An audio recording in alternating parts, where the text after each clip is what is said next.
On a cold December morning in 1941, a single decoded message would shatter the confidence of one of the most powerful military leaders in Asia. This was not just any message, and this was not just any man. This was the moment when Prime Minister Hideki Tojo of Japan, a man known throughout his military career as the Razor for his sharp decision-making and ruthless efficiency, would come face to face with a miscalculation so profound that it would alter the course of world history. The message that arrived on his desk in Tokyo on December 8th carried news that would send ripples of shock through the Japanese government.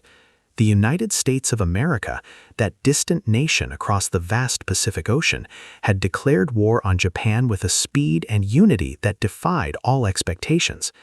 Japan had struck Pearl Harbor believing America would hesitate, would debate, would negotiate. Instead, within hours of the attack, the American Congress had voted almost unanimously for war. Only one single voice dissented in the House of Representatives. The sleeping giant had not stumbled slowly awake. To understand the magnitude of this moment, we must journey back to December 30th, 1884, when Hideki Tojo first entered a world already shaped by military power and national ambition. Born in Tokyo to a military family, young Hideki never knew a childhood free from the shadow of warfare and the rigid discipline of the samurai tradition that still haunted Japan's modern army. His father, Hidenori Tojo, was not just any soldier, but a respected lieutenant general in the Imperial Japanese Army, a man who had climbed through the ranks during an era when Japan was transforming itself from an isolated feudal society into a modern military power determined to take its place among the great nations of the world. The Tojo household breathed military values with every conversation at the dinner table. Young Hideki grew up hearing stories of discipline, honor, sacrifice, and the supreme importance of serving the emperor and the nation. There were no bedtime stories of fantasy and adventure in the Tojo home. From his earliest years, Hideki understood that his path was already chosen. He would follow his father into military service. There was never any question, never any discussion of alternative careers or different dreams. In 1899, when he was just 15 years old, Tojo entered the Army Cadet School, beginning a journey that would consume his entire life. The training was brutal and unforgiving. Young cadets were pushed to their physical and mental limits, taught that pain was temporary, but dishonor lasted forever. Tojo thrived in this harsh environment. Where other boys might have wilted under the pressure, he grew stronger and more determined. His instructors noticed something special about this young soldier. He possessed an almost mechanical precision in following orders and an extraordinary attention to detail that would later earn him his famous nickname. 6 years later, in 1905, Tojo graduated from the Japanese Military Academy and officially began his career in the Imperial Japanese Army. The years following his graduation from the military academy shaped Tojo into the man who would one day lead Japan into the most devastating war in human history. He was not content with merely being a good soldier. He wanted to be exceptional, to rise above his peers through sheer force of will and meticulous dedication to every task assigned to him. After World War I ended in Europe, Tojo was selected for a prestigious assignment that would broaden his understanding of modern warfare and international politics. From 1919 to 1922, he served as a military attaché in Berlin, Germany. This posting came at a crucial moment in history. Germany had been defeated and humiliated by the Treaty of Versailles. The young attaché observed firsthand how a proud military nation dealt with defeat, how resentment could fester in a population that felt wronged by the international order, and how economic hardship could create fertile ground for radical ideologies. When Tojo returned to Japan, he brought with him a deeper understanding of Western military thinking and a growing conviction that Japan needed to assert itself more forcefully on the world stage. Throughout the 1920s and 30s, he climbed steadily through the military ranks, gaining a reputation as an administrator of exceptional skill and a field commander who demanded absolute discipline from his troops. In 1928, he was made commander of the 1st Infantry Regiment, a position that tested his leadership abilities and his capacity to maintain order among soldiers. It was during this period that his character was truly revealed. In late February of 1936, elements of the Tokyo garrison participated in a dangerous mutiny, an attempted coup by young officers who believed Japan's civilian government was weak and corrupt. Tojo played a key role in suppressing this rebellion, demonstrating his loyalty to the established military hierarchy and his willingness to use force against those who threatened order and discipline. By 1937, Tojo's abilities had earned him an appointment as Chief of Staff of the Kwantung Army in Manchuria. This was no ordinary posting. Manchuria was the heart of Japan's imperial ambitions in Asia, a vast territory that Japan had seized from China and was transforming into a puppet state called Manchukuo.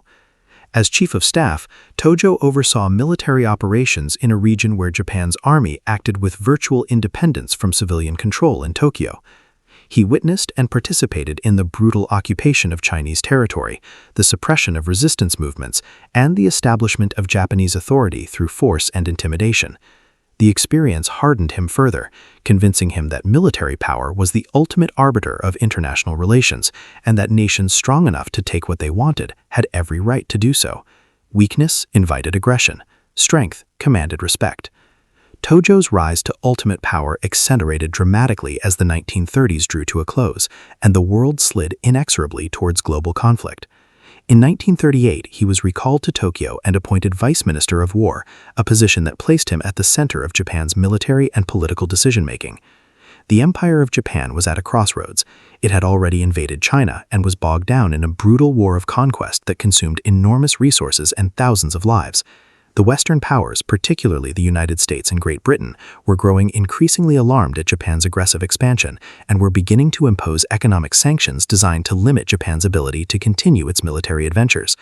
Tojo became one of the most vocal advocates for a bold and aggressive response to Western pressure. In 1940, as tensions with the Western powers escalated, Tojo pushed forcefully for Japan to align itself with the rising powers in Europe who shared Japan's contempt for the existing international order. He was one of the leading advocates of the Tripartite Pact signed in September 1940, which formally allied Japan with Nazi Germany and Fascist Italy in a military coalition aimed at reshaping the world. This alliance was not just a matter of convenience, it represented a shared ideology that rejected democracy and liberalism in favor of authoritarian military rule and the right of strong nations to dominate weaker ones. When Prime Minister Konoe Fumimaro formed a new cabinet in July 1940, he appointed Tojo as Minister of War, giving him direct control over the Imperial Japanese Army and enormous influence over national policy. For more than a year, Tojo and Konoe wrestled with the fundamental question facing Japan. By October 1941, Prime Minister Konoe had concluded that the situation was hopeless and that continued negotiations with America were unlikely to succeed. Faced with the prospect of either abandoning Japan's imperial ambitions or going to war against nations with far greater industrial capacity, Konoe chose a third option. He resigned. Emperor Hirohito and the senior military leadership needed someone strong enough to make the terrible decision that Konoe had avoided. They needed someone who would not hesitate, who would not be paralyzed by doubt. They chose Hideki Tojo. On October 18, 1941, at the age of 56, General Tojo became Prime Minister of Japan.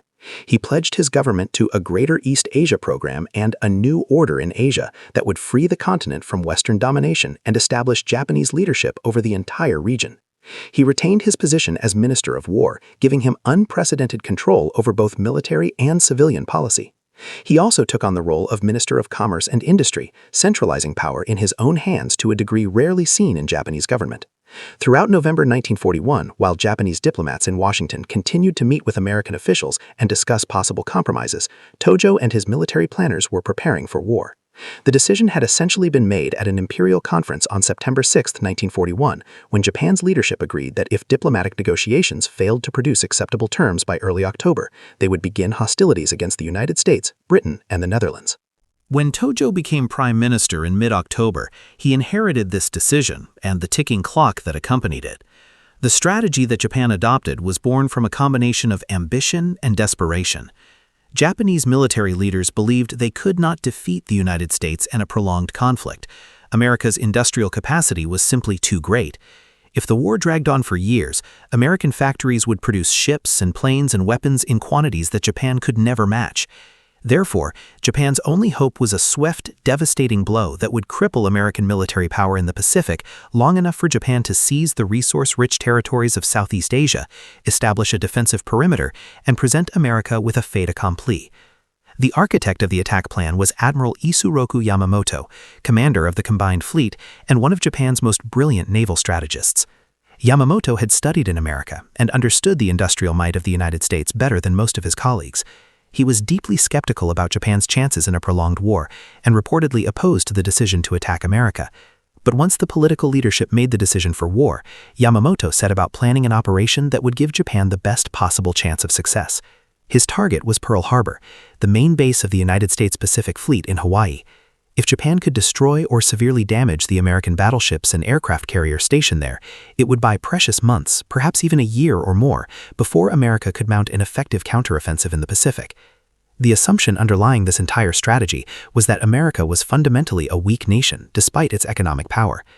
Japanese military leaders, including Tojo, believed that American society was soft, individualistic, and obsessed with material comfort. They thought American soldiers lacked the warrior spirit that drove Japanese troops to fight to the death rather than surrender. They believed the American people were divided and isolationist, reluctant to send their sons to die in a war thousands of miles from home over issues that did not directly threaten American territory. They calculated that after losing much of its Pacific Fleet and facing the prospect of a long and bloody war to retake distant islands and colonies, the American government would choose negotiation over prolonged conflict. Japan would strike hard and fast, seize what it wanted, and then offer peace terms that would allow both sides to claim some measure of victory. This was the grand miscalculation, the fatal error in judgment that would doom Japan to defeat and destruction. The Japanese leadership had fundamentally misunderstood the American character and the American political system.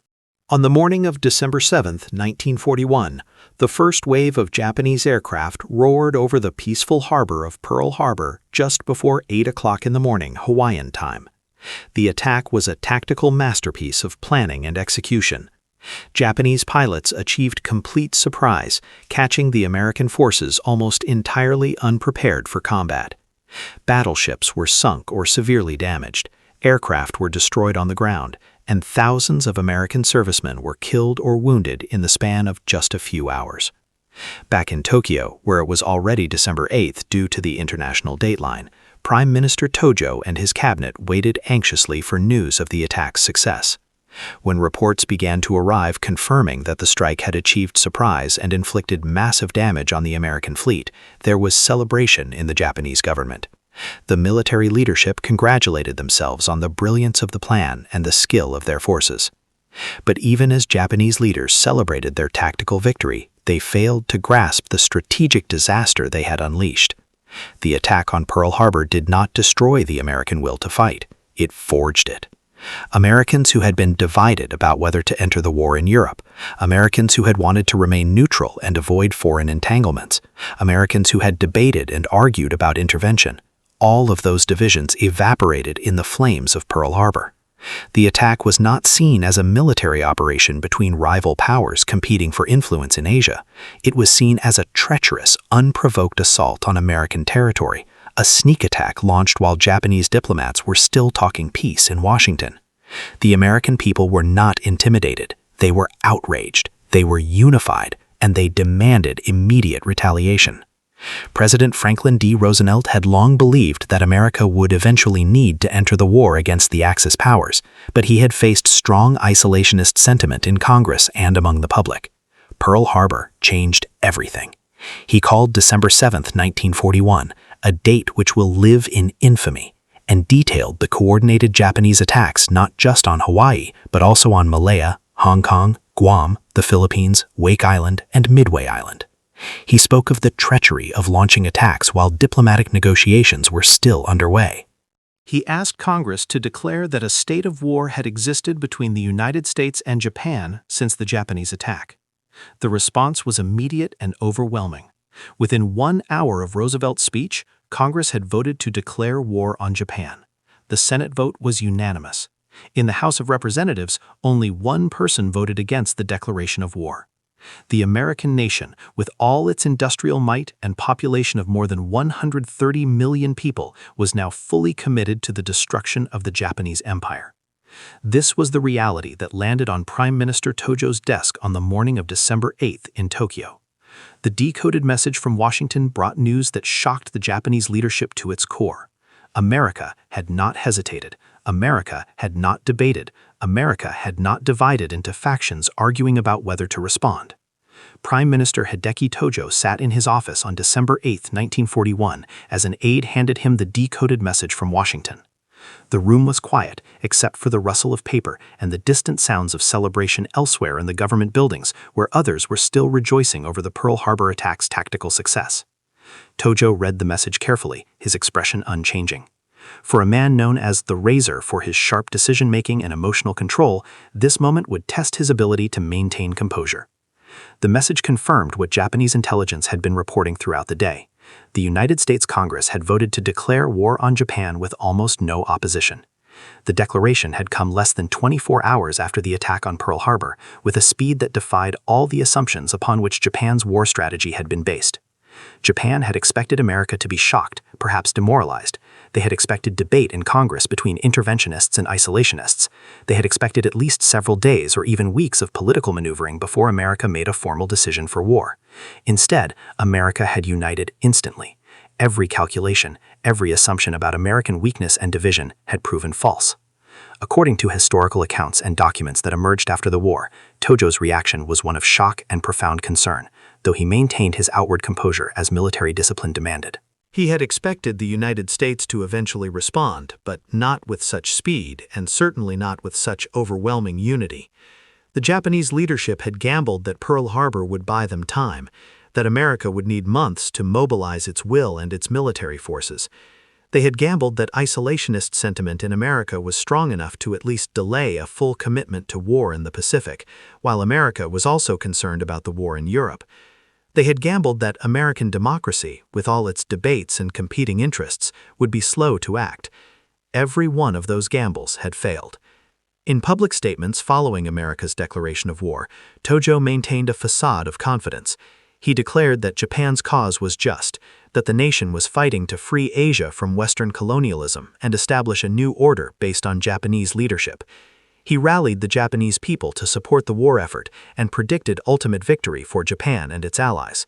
But behind closed doors, those who worked closely with Tojo reported a different mood. The Prime Minister became even more driven, even more demanding, working incredibly long hours and expecting the same from everyone around him. He took personal control of more and more aspects of the war effort, centralizing decision-making to a degree that stifled initiative among his subordinates. This was not the behavior of a leader confident in easy victory. This was the behavior of a man who realized he was in a fight for survival and who understood that the margin for error had vanished. The quick American declaration of war meant that Japan would not have the breathing room its strategy required. There would be no slow American mobilization that Japan could exploit. There would be no political divisions in America that Japan could manipulate. In the months following Pearl Harbor, the Japanese military continued to rack up victories across the Pacific and Southeast Asia. Japanese forces conquered Hong Kong, Malaya, Singapore, the Dutch East Indies, the Philippines, and numerous Pacific islands. The speed and success of these conquests seemed to confirm that Japan's military was superior in training, equipment, and spirit to the Western forces defending these territories. But even as Japan celebrated these victories, disturbing signs began to appear. The American declaration of war had galvanized the United States into a mobilization effort of staggering scale. American factories that had produced civilian goods were converted overnight to war production. American shipyards began launching new vessels at a pace that seemed impossible to Japanese planners. American aircraft factories turned out planes by the thousands. American military training camps filled with millions of volunteers eager to avenge Pearl Harbor. The sleeping giant was not just awake. In May 1942, just 5 months after Pearl Harbor, American and Japanese carrier forces clashed in the Battle of the Coral Sea. Although the battle was technically a draw, it marked the first time that Japanese expansion had been checked. 1 month later, in June 1942, American forces decisively defeated the Japanese fleet at the Battle of Midway, sinking 4 Japanese aircraft carriers and killing hundreds of experienced pilots that Japan could not easily replace. Midway was the turning point of the Pacific War. After Midway, Japan was on the defensive, trying to hold what it had conquered rather than expanding its empire. The Americans had regained the initiative far sooner than Japanese planners had thought possible. For Tojo, these defeats were deeply troubling, but he could not afford to show doubt or weakness. As Prime Minister and War Minister, he had staked his reputation and his nation's fate on the strategy of quick conquest and defensive consolidation. Throughout 1943 and into 1944, the war turned increasingly against Japan. American forces began their island-hopping campaign, bypassing heavily defended Japanese strongholds and seizing lightly defended islands that could be turned into bases for the next advance toward Japan. Each victory brought American bombers closer to the Japanese home islands. Japanese supply lines stretched thin across thousands of miles of ocean, where American submarines hunted with increasing effectiveness. On the Chinese mainland, Japanese forces were bogged down in endless fighting that consumed men and resources without producing victory. Tojo responded to these setbacks by assuming even more direct control over military operations. In February 1944, he took over as Chief of the General Staff, giving himself direct command over military strategy in addition to his political roles. This concentration of power in one man meant that there was no one to check his decisions or offer alternative strategies. But even a dictator cannot hold back reality forever. In June 1944, American forces invaded the Mariana Islands, including Saipan, Tinian, and Guam. These islands were considered part of Japan's inner defensive perimeter, and their loss meant that American B-29 bombers would be able to reach the Japanese home islands. The battle for Saipan was particularly devastating.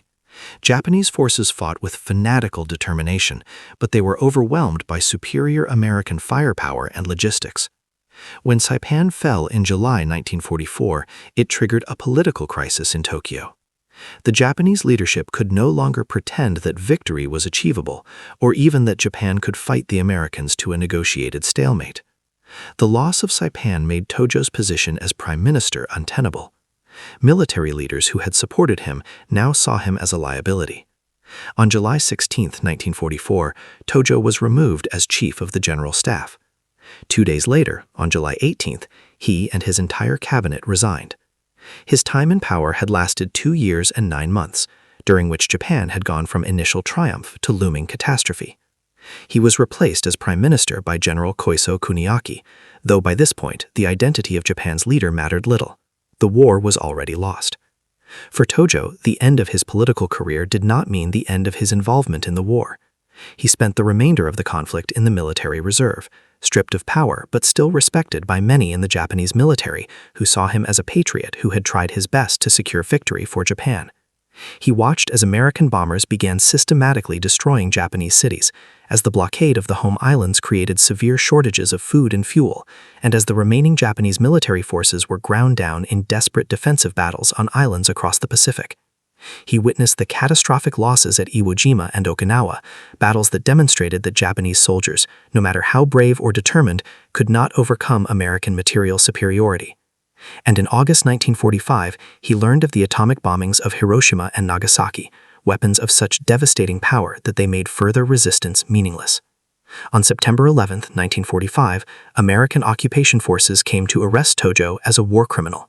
Knowing that he would be put on trial and almost certainly executed, Tojo made a final attempt to avoid what he saw as the humiliation of being judged by his enemies. He shot himself in the chest with a pistol, aiming for his heart. But the suicide attempt failed. American medics rushed in and saved his life, nursing him back to health so that he could stand trial for the decisions he had made as Japan's wartime leader. On April 29, 1946, Tojo stood with other Japanese wartime leaders in the dock at the International Military Tribunal for the Far East in Tokyo. The trial would last more than 2.5 years, hearing testimony from hundreds of witnesses and examining thousands of documents related to Japan's conduct before and during the war. Throughout the trial, Tojo maintained that he had acted in what he believed were the best interests of Japan and the emperor. He acknowledged his role in leading Japan into war, but insisted that Japan had been forced into conflict by American and British economic pressure that threatened Japan's survival as a great power. He argued that Japan's expansion in Asia was necessary to secure resources and living space for the Japanese people, and that Western colonialism in Asia was exploitative and unjust. His testimony revealed a man still convinced of the righteousness of Japan's cause, even as he sat in the dock, facing judgment from the very nations he had attacked. The tribunal did not accept his justifications. On November 12, 1948, the court announced its verdicts. Tojo was found guilty on all counts and sentenced to death by hanging. On December 23, 1948, just 7 days before what would have been his 64th birthday, Hideki Tojo was hanged at Sugamo Prison in Tokyo. His last words were reported to be expressions of loyalty to the emperor and hope that Japan would recover from defeat and once again become a great nation. His body was cremated and his ashes scattered, denied the traditional burial that would have allowed his grave to become a shrine for those who still believed in the cause for which he had fought. But Tojo's legacy did not die with him.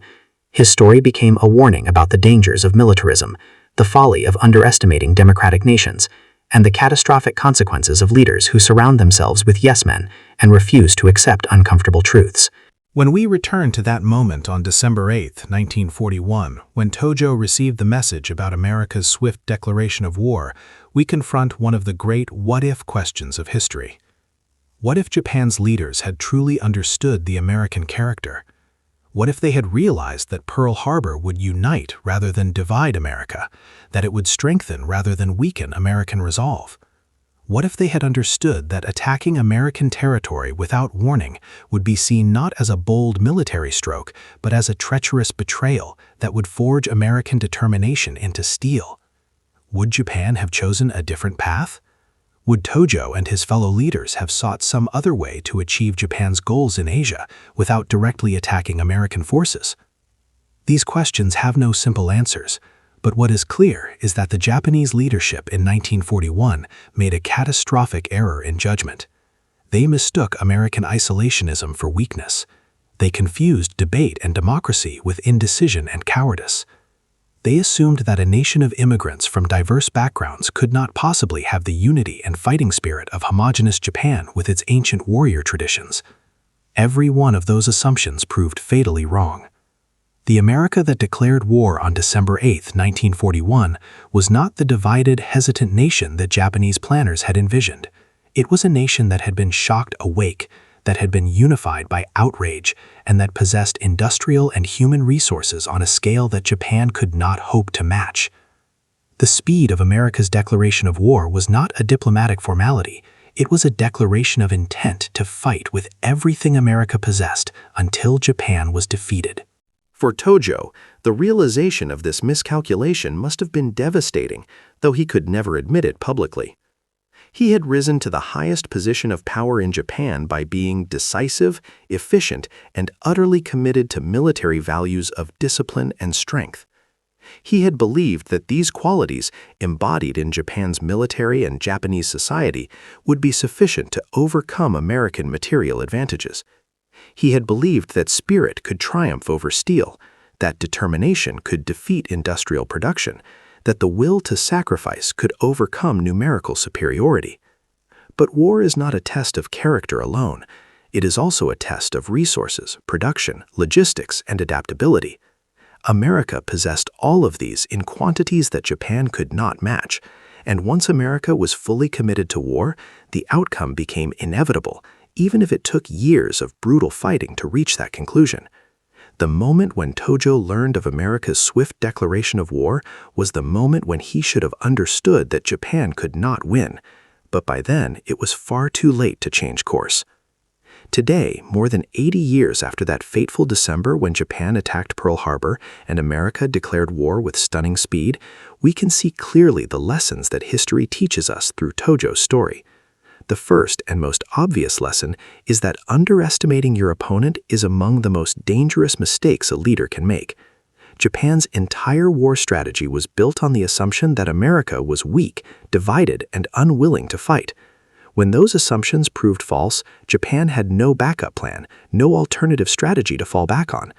The leadership had convinced themselves of American weakness so thoroughly that they could not recognize the truth even when it was staring them in the face. The second lesson is that democracies, for all their apparent chaos and division, possess a resilience and strength that authoritarian regimes often fail to recognize. To outsiders, democratic debate can look like weakness and indecision. But when democracies are truly threatened, when the people unite behind a common cause, they become immensely powerful because their citizens are fighting for something they believe in rather than simply following orders from above. American soldiers fought in World War II not because a dictator commanded them, but because they believed they were defending freedom and avenging a treacherous attack on their country. That kind of motivation cannot be manufactured or commanded. It can only arise from genuine conviction, and it made American forces far more formidable than Japanese planners had anticipated. The third lesson is about the importance of speaking truth to power. In the Japanese military and government of 1941, there were certainly people who understood that war with America was incredibly risky and might end in disaster, but the culture of the Japanese military did not encourage dissent or reward those who questioned decisions made by superiors. This created an environment where uncomfortable facts were suppressed and optimistic assumptions went unchallenged because no one wanted to be seen as weak or disloyal. Organizations and nations that cannot tolerate dissent, that punish those who point out problems or challenge assumptions, inevitably make catastrophic mistakes because their leaders operate in a bubble of their own creation, insulated from reality until reality crashes down upon them. The fourth lesson concerns the nature of military power itself. Tojo and his fellow Japanese leaders believed that military strength was the ultimate measure of a nation's power, and that conquest and domination were the natural rights of strong nations. This philosophy led them to pursue an empire in Asia through force, and to view negotiation and compromise as signs of weakness. But military power divorced from political wisdom and strategic realism is not strength at all, it is recklessness. True strength requires not just the ability to fight, but the wisdom to know when fighting will achieve your goals, and when it will lead to your destruction. Japan had the military capability to attack Pearl Harbor and conquer much of Asia. Finally, there is a lesson about responsibility and accountability. When Tojo stood trial after the war and was asked whether he was responsible for the decision to attack Pearl Harbor, he said yes. In that moment, he at least acknowledged that leaders must accept responsibility for their decisions and their consequences. Too many leaders throughout history have tried to shift blame onto subordinates or circumstances beyond their control. Tojo's acknowledgement of responsibility, even though it came after defeat and in the face of execution, was at least an honest acceptance of the burden that comes with power. Leaders make decisions that affect millions of lives. When those decisions prove disastrous, the leaders cannot escape responsibility by claiming they were only doing their best or following the advice of others. The story of what the Japanese Prime Minister said and felt when he learned that the United States had declared war so quickly is more than just a historical curiosity. It is a moment that captures the instant when grand strategic plans collided with harsh reality, when assumptions revealed their fatal flaws, and when the architects of war began to glimpse the destruction they had unleashed. That morning in Tokyo, on December 8, 1941, when Hideki Tojo read the decoded message about America's swift declaration of war, was the beginning of the end for Imperial Japan. Everything that followed, all the battles and defeats, all the destruction and death, all the firebombings of Japanese cities and the atomic devastation of Hiroshima and Nagasaki, all of it flowed from the decisions made in the months and years before Pearl Harbor, and from the fundamental miscalculation about how America would respond. The image of Tojo sitting in his office, reading that message, holding in his hands the proof that all of Japan's calculations were wrong, is one of the most poignant moments in the history of World War II. Here was a man known for his sharp decision-making, his efficiency, his discipline, confronted with the consequences of his greatest decision and unable to take it back. He could only move forward, trying to salvage victory from a war that was already lost, trying to maintain the appearance of confidence even as doubt gnawed at him, trying to justify to himself and his nation the suffering that his decisions would bring. The war would continue for nearly 4 more years after that December morning. Millions more would die. Japan's cities would be reduced to rubble. The atomic age would dawn in a flash of nuclear fire over Hiroshima. Today, when we visit Pearl Harbor and see the memorial built over the sunken battleship USS Arizona, when we walk through the museums that preserve the memory of December 7, 1941, we are not just remembering the American sailors who died that morning. We are also bearing witness to the moment when assumptions about national character and willpower were tested and found wanting, when strategic calculations proved fatally flawed, and when the world learned once again that underestimating your enemy is among the most dangerous mistakes a nation can make. The Japanese Prime Minister's shock at America's swift declaration of war echoes through history as a warning to all leaders who believe they can predict how their enemies will respond, who assume that other nations share their values and limitations, and who gamble their country's futures on untested theories about human nature and national character. Tojo gambled and lost. Japan paid the price for generations, and the world learned lessons written in fire and blood about the consequences of miscalculation in the pursuit of empire and glory.